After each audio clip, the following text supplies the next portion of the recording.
പ്രശസ്ത എഴുത്തുകാരി, കേരളത്തിലെ ഫെമിനിസ്റ്റ് പ്രസ്ഥാനത്തിൻ്റെ പ്രധാന സംഘാടകയും പ്രവർത്തകയുമായ സാറാ ജോസഫിൻ്റെ ആദി എന്ന നോവലിലെ ഒരു ഭാഗമാണ് വെള്ളത്തിന് തെളിയാതിരിക്കാനാവില്ല. നോവൽ ഭാഗത്തിലൂടെ ഒരു സഞ്ചാരം.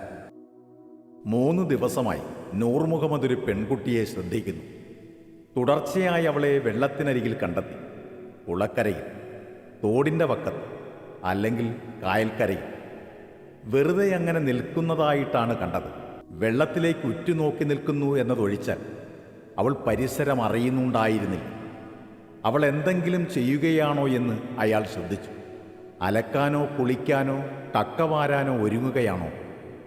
എന്നാൽ ആ കുട്ടി വെറുതെ നിൽക്കുന്നതും അങ്ങനെ എത്ര നേരം വേണമെങ്കിലും നിൽക്കുന്നതും അയാൾക്ക് വിചിത്രമായി തോന്നി. 4-ാമത്തെ ദിവസം അയാൾ അവളെ കണ്ടത് വേലിയിറക്ക സമയത്ത് വെള്ളത്തിലൂടെ നടന്നു പോകുന്നതായിട്ടാണ്. നടന്ന് അവൾ കണ്ടൽക്കാടുകൾക്കിടയിൽ മറഞ്ഞുപോയി. നൂർ മുഹമ്മദിന് കൗതുകം തോന്നി. അവിടെ ആയിരിക്കും അവളുടെ വീട്. ആ പച്ചവളയ്ക്കുള്ളിൽ അവളെ പിന്തുടർന്ന് അത് കണ്ടുപിടിക്കണമെന്ന അതിശക്തമായൊരു പ്രേരണ അയാൾക്കുണ്ടായി. ഒന്ന് ആലോചിച്ചിട്ട് അത് വേണ്ടെന്ന് വച്ചെങ്കിലും അവളങ്ങനെ മാഞ്ഞുപോയതിൽ അയാൾക്ക് വിഷാദം തോന്നി. അവളെ വീണ്ടും കാണുമെന്ന് കരുതി ഒരുപാട് നേരം അയാൾ അവിടെയൊക്കെ അലഞ്ഞു. വേലിയേറ്റം തുടങ്ങി. നോക്കി നിൽക്കെ വെള്ളം പെരുകിക്കേറി വന്നു. തോണിയില്ലാതെ കടന്നു പോവുക വയ്യെന്നായി. അവൾ തിരിച്ചു വന്നതേയില്ല. താനെന്തിന് അസ്വസ്ഥനാകുന്നു എന്ന് നൂർ മുഹമ്മദ് അത്ഭുതപ്പെട്ടു. വിളറിയ മെലിഞ്ഞൊരു പെൺകുട്ടി, പുലർകാലത്ത് ചന്ദ്രകിരണം പോലെ അവൾ വെള്ളത്തിലേക്ക് ഉറ്റുനോക്കി നിൽക്കുന്നത് കണ്ടു. വെള്ളത്തിലൂടെ നടന്നവൾ അപ്രത്യക്ഷയാവുന്നത് കണ്ടു. ആരും ഒരു ഇല പോലും നുള്ളിയെടുക്കാത്ത കനത്ത കാട്ടിനുള്ളിൽ അവൾ മറഞ്ഞു നിൽക്കുന്നു. വരികയാണെങ്കിൽ അവൾ ഏതിലെ വരും? ആദിയെ ചുറ്റിക്കിടക്കുകയാണ് പച്ചവള. അതിലെവിടെയാണ് അവളുടെ വീട്? ആമുഖക്കാരൻ പറഞ്ഞിരുന്നു, കാട്ടിലേക്ക് പല വഴികളുണ്ട്. കാട്ടിൽ നിന്ന് പുറത്തു കടക്കാനും പല വഴികളുണ്ട്. ഒരു വഴിയിലൂടെ കാട്ടിനുള്ളിൽ കടന്ന് വേറൊരു വഴിയിലൂടെ അവൾ തിരിച്ചു വന്നിരിക്കാം. ഒരുപക്ഷേ അവളുടെ വീട് ഇവിടെ എങ്ങാനും ആയിരിക്കാം. നിലാവുദിക്കുമ്പോൾ അവൾ തിരികെ വരും. നൂർ മുഹമ്മദ് വിചാരിച്ചു. അവളെ കാണാതിരിക്കും തോറും താൻ അസ്വസ്ഥനാകുന്നുണ്ടെന്ന് നൂർ മുഹമ്മദ് തിരിച്ചറിഞ്ഞു. അയാൾക്കത് മധുരമായി തോന്നി. ആദിയുടെ നാഡീഞരമ്പുകൾ പോലെ തലങ്ങും വിലങ്ങും തോടുകൾ, ചാലുകൾ, കുളങ്ങൾ, ഉറവകൾ, കിണറുകൾ, വെള്ളം തുളുമ്പിത്തെറിക്കുന്ന വയലുകൾ, ഏറ്റിറക്കങ്ങൾ കൊണ്ട് മുറുകുകയും അഴിയുകയും ചെയ്യുന്ന തണ്ണീർത്തടങ്ങൾ, കുഴമറിഞ്ഞ ചതുപ്പുകൾ. വെള്ളത്തിലേക്ക് ചാഞ്ഞ മിഴികളോടെ ഒരു പെൺകുട്ടി അവിടെ എവിടെയെങ്കിലും ഉണ്ടോ എന്ന് അന്വേഷിച്ചുകൊണ്ട് നൂർ മുഹമ്മദ് 5-ാം ദിവസവും അലഞ്ഞു നടന്നു. അയാൾക്കവളെ കണ്ടെത്താനായില്ല. എന്താണിത്? നൂർ മുഹമ്മദിന് ആശ്ചര്യം തോന്നി. വെള്ളം എന്നെ കൊണ്ടുപോകുന്നു, കാറ്റ് എന്നെ കൊണ്ടുപോകുന്നു. ജീവിതത്തിൽ ഇതുവരെ ഞാൻ കണ്ടെത്തിയിട്ടില്ലാത്തത്, കണ്ടെത്തേണ്ടത് എവിടെയോ മറഞ്ഞിരിക്കുന്നു. ഇലയുടെ മറവിൽ, ജലപാളികളുടെ അടിയിൽ, ഒരു മീനുടലിൻ്റെ നിഴൽ എവിടെയോ. ദൈവമേ! നൂർ മുഹമ്മദ് അത്ഭുതപ്പെട്ടു. അവളുടെ താരുണ്യമാണോ കാന്തം ഇരുമ്പിനെ എന്നോണം എന്നെ വലിച്ചു കൊണ്ടുപോകുന്നത്? അയാൾ ഒരു തോണിയിൽ നിരാലംബനായി കടന്നു. കാറ്റ് ഓളങ്ങളോട് പറഞ്ഞ ദിക്കിലേക്ക് തോണി അയാളെ കൊണ്ടുപോയി. നിലാവിൻ്റെ അരിപ്പയിലൂടെ പ്രപഞ്ചത്തെ കണ്ടുകൊണ്ട് നൂർ മുഹമ്മദ് കിടന്നു. തലേനാളത്തേക്കാൾ ഉത്കണ്ഠാകുലവും വേദനാജനകവുമായിരുന്നു അന്നത്തെ അയാളുടെ അലച്ച്. അവൾ ആരെന്നോ എന്തെന്നോ അറിഞ്ഞുകൂടാത്തതിനാൽ അവളെപ്പറ്റി ചോദിച്ചറിയാൻ നിർവാഹമില്ലായിരുന്നു. നിങ്ങളാരെങ്കിലും കണ്ടോ മെലിഞ്ഞു വിളറിയൊരു പെൺകുട്ടിയെന്ന് ചോദിച്ചാൽ താൻ പരിഹസിക്കപ്പെട്ടേക്കും. തണുത്ത കാറ്റ് അയാളുടെ നെറുകയെ തലോടി, ഇമകളെയും ചുംബിച്ചു, മുടിയിഴകളെ താരാട്ടി. അയാൾക്കുറക്കം വന്നു. വെള്ളം ഒരു മടിത്തട്ടാണ്. 6-ാമത്തെ ദിവസം അത് വളരെ വേഗം അയാളെ അവളോട് അടുപ്പിച്ചു. ചെറിയൊരു ആമ്പൽക്കുളത്തിൻ്റെ കരയിൽ അയാൾ അവളെ കണ്ടെത്തി. നൂർ മുഹമ്മദിൻ്റെ ഹൃദയമിടിപ്പുകൾ പെരുകി. അവളെ സമീപിക്കാൻ തനിക്ക് ധൈര്യം വരുന്നില്ലെന്ന് അയാൾ അറിഞ്ഞു. എങ്കിലും അവൾക്ക് അരികിൽ നിന്നും മാറിപ്പോകാനും അയാൾക്കാവില്ലായിരുന്നു. കുല്ലീസൈ മിനൽ മായി, നൂർ മുഹമ്മദ് പറഞ്ഞു. എല്ലാം വെള്ളത്തിൽ നിന്ന്. പെൺകുട്ടി തിരിഞ്ഞു നോക്കി. ശിശുഭാവം വിടാത്തൊരു മുഖം അയാൾ കണ്ടു. വിഷാദത്തിനും ദുഃഖത്തിനുമിടയിൽ മുറുകെ പൂട്ടിയ മനോഹരമായ അധരങ്ങൾ കണ്ടു. കഥ പറച്ചിൽക്കാരനെ നോക്കി പെൺകുട്ടി പരിചയഭാവത്തിൽ തലയാട്ടി.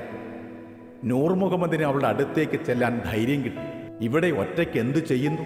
അയാൾ ചോദിച്ചു. പെൺകുട്ടിയുടെ മുഖം വാടി. ആമ്പൽക്കുളത്തിലേക്ക് ചൂണ്ടിക്കാട്ടിയിട്ട് തന്നോട് തന്നെയെന്നോണം അവൾ പറഞ്ഞു. കലങ്ങിയിരിക്കുന്നു. നൂർ മുഹമ്മദ് പുഞ്ചിരിച്ചു. കലങ്ങിയത് കുറെ കഴിഞ്ഞാൽ തെളിയില്ലേ? പെൺകുട്ടി നിഷേധാർത്ഥത്തിൽ തലയാട്ടി. ഇല്ല, തെളിയുന്നില്ല. നൂർ മുഹമ്മദ് അവളുടെ അടുത്തേക്ക് ചെന്നു. ആമ്പൽക്കുളത്തിലേക്ക് ഉറ്റുനോക്കിക്കൊണ്ട് കുറച്ചു നേരം അവളോടൊപ്പം നിന്നു. വെള്ളത്തിന് തെളിയാതിരിക്കാൻ കഴിയില്ല. അവളത് വിശ്വസിച്ചില്ലെന്ന് അവളുടെ വാടിയ മുഖം വ്യക്തമാക്കി. അവളെ ആശ്വസിപ്പിക്കേണ്ടത് എങ്ങനെയെന്ന് അയാൾ കുഴങ്ങി. ഒരു കഥ കേൾക്കാമോ? നൂർ മുഹമ്മദ് ചോദിച്ചു. കറുക പടർന്ന കുളക്കരയിൽ അയാൾ ഇരുന്നു.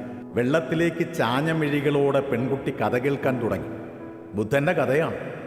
ബുദ്ധനും ശിഷ്യനായ ആനന്ദനും ഒരു ഗ്രാമത്തിലൂടെ നടന്നു പോവുകയായിരുന്നു. കഠിനമായ വെയിൽ, ക്ഷീണം, വല്ലാതെ ദാഹിക്കുന്നു. ബുദ്ധൻ പറഞ്ഞു, അടുത്തെങ്ങും വെള്ളമില്ല.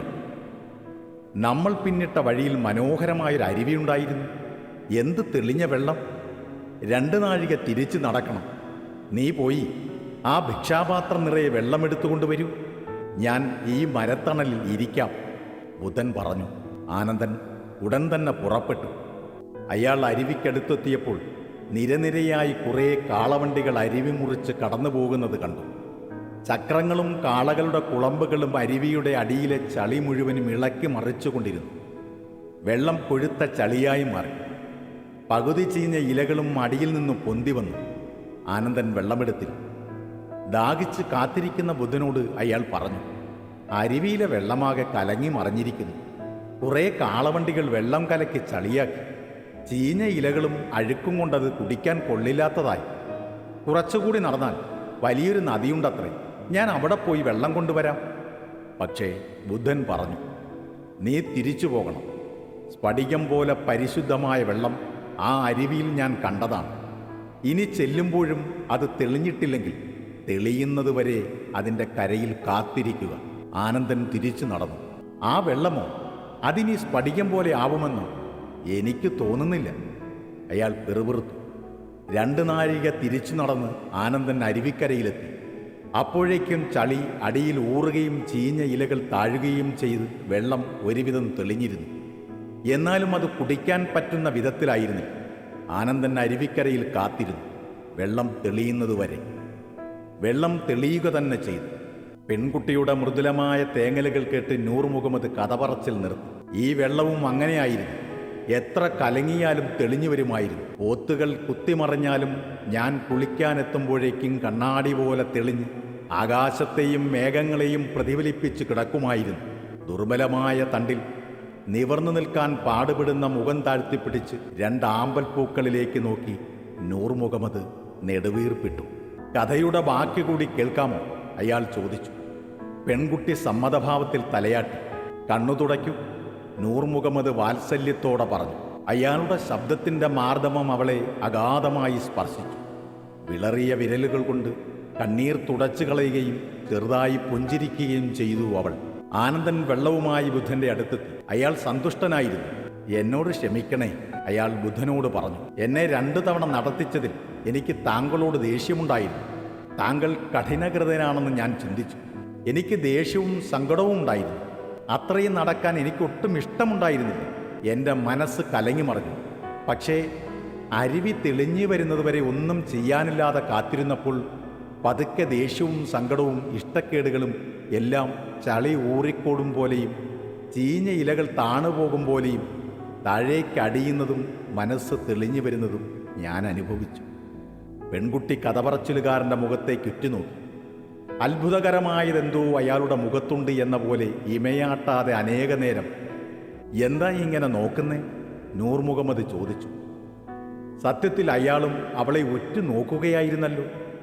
ഒരു കുഞ്ഞിൻ്റെ കൗതുകം മുറ്റിയ കണ്ണുകളിൽ നിന്നെന്ന പോലെ അവളിൽ നിന്ന് തന്നിലേക്ക് ഒഴുകിയെത്തുന്ന ആനന്ദം അയാളിൽ തിരയിളക്കങ്ങൾ ഉണ്ടാക്കിക്കൊണ്ടിരുന്നു. പെൺകുട്ടിയെ, നൂർ മുഹമ്മദ് മൃദുവായി വിളിച്ചു. തൻ്റെ സത്തയുടെ ആഴത്തിൽ നിന്നാണ് താൻ അവളെ അങ്ങനെ വിളിക്കുന്നതെന്ന് അയാൾ അറിഞ്ഞു. അയാൾ കണ്ണടച്ചിരുന്ന് അവളെ കാണാൻ ശ്രമിച്ചു. ആനന്ദമാണവൾ.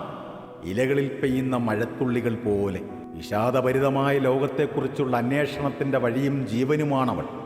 ആരും കാണാത്തത് ആദ്യം കണ്ടവൾ, ആരും ഉത്കണ്ഠപ്പെടാത്തതിനെക്കുറിച്ച് ആദ്യം ഉത്കണ്ഠപ്പെടുന്നവൾ, ആരും വേദനിക്കാത്തതിനെ ചൊല്ലി ഏറെ വ്യസനിക്കുന്നവൾ. എന്താ കണ്ണടച്ചിരിക്കണേ? പെൺകുട്ടി ചോദിച്ചു. കാണുകയാണ്. കണ്ണടച്ചിരുന്നാൽ കാണുമോ? കാണും. എനിക്കും. തീർച്ചയായും. പെൺകുട്ടി കണ്ണടച്ചു. എത്ര നേരം കണ്ണടച്ചിരിക്കണം? അവൾ ചോദിച്ചു. കാണുന്നതുവരെ. കാണുന്നതുവരെ അവൾ കണ്ണടച്ചിരുന്നു. പിന്നെ കാണാൻ തുടങ്ങി. അനന്തമായ നീലാകാശം, നിർമ്മല തടാകം, പച്ചക്കാടുകൾ, ഒഴുകിയെത്തുന്ന അരുവികൾ, ദൂരെ നിന്ന് കാറ്റിനോടൊപ്പം ആടിയുലഞ്ഞു വരുന്ന തോണി. തോണിയിൽ ഏകനായി കണ്ണടച്ചിരിക്കുന്ന കഥപറച്ചിലുകാരൻ. അയാൾ അടുത്തു വരും തോറും ഏതോ മൃദുലമായ സുഗന്ധം അവളെ തഴുകുന്നു. ഏത് പൂവിൻ്റെ മണമാണ് നിങ്ങൾക്ക് എന്ന് ചോദിക്കേണ്ടതിന് പകരം അവൾ ചോദിച്ചു, ഏത് പൂവാണ് നിങ്ങൾ? 100 ചിലങ്കകൾ ഒന്നിച്ച് കിലുങ്ങും പോലെ വെള്ളത്തിൻ്റെ ഒച്ച കേട്ട് നൂർ മുഹമ്മദ് കണ്ണു തുറന്നു. മിന്നുന്ന വെയിലിൽ നീർച്ചാലിലെ വെള്ളം ചവിട്ടിത്തെറിപ്പിച്ചുകൊണ്ട് ആ പെൺകുട്ടി ഓടിപ്പോകുന്നത് കണ്ടു. അവൾക്ക് ചുറ്റും സ്ഫടികമണികൾ പോലെ വെള്ളം ചിതറിത്തെറിച്ചുകൊണ്ടിരുന്നു.